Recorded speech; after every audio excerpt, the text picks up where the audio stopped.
মোদি ক্ষমতা আসার পর এমন গদি মিডিয়া এবং আইটি সেল দিয়ে মানুষের মগজ তোলাই শুরু করেছিল, তখন আবাল বৃদ্ধ বনিতা মানে ইয়ং ছেলে পেলে পর্যন্ত তারাও পর্যন্ত মগজ তোলাই হয়ে অন্ধভক্তে রূপান্তরিত হয়েছিল। সেই সময় প্রচারে সবসময় মোদিকে রাখা এবং সমস্ত মিডিয়ায় আইটি সেল গদি মিডিয়া মোদিকে সবসময় ভাসিয়ে রাখা হতো চোখের সামনে, এবং এতে বহু মানুষ তাদের মানসিক একটা অসঙ্গতি ধরা পড়ে, তারপরেই সমস্যা হয়। এবং তখন মিডিয়ার সামনে কিছু বললে, আচ্ছা মোদি কি কাজ করেছেন, ও সমস্ত কোনো হিসাব দরকার নেই, কিন্তু মোদি বিশ্বগুরু হয়ে গেছেন এবং ভারতবর্ষকে নাকি পৃথিবীর মধ্যে সব থেকে শ্রেষ্ঠ আসনে বসিয়েছেন বলে ডায়লগ দিত। মনে আছে এই ছেলেটি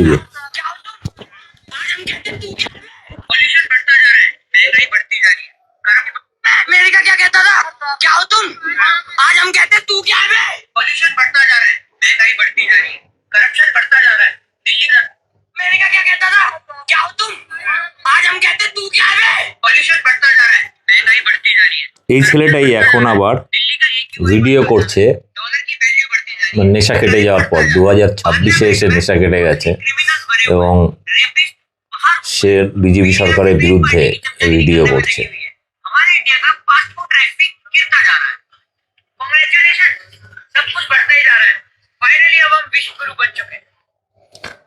তো এই হচ্ছে অন্ধভক্তির ফলাফল।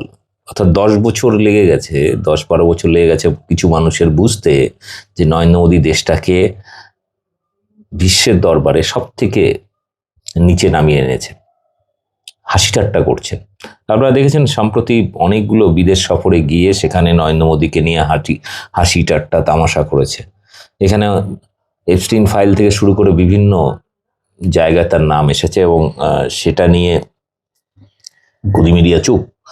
এবং বিশেষ করে সব থেকে বড় ব্যাপার হচ্ছে আমেরিকার প্রেসিডেন্ট ট্রাম্প বারবার ভারতের উপরে বিভিন্ন ধরনের শুল্ক এবং বিধিনিষেধ আরোপ করেছে, এবং নরেন্দ্র মোদী সম্প্রতি যে ডিল করেছে সেই ট্রেড ডিল মানে ব্যবসায়িক যে চুক্তি করেছে, তাতে তো পুরো ভারতবর্ষের ইমেজ মান সম্মান বিশ্ববাসীর কাছে শেষ করে দিয়েছে।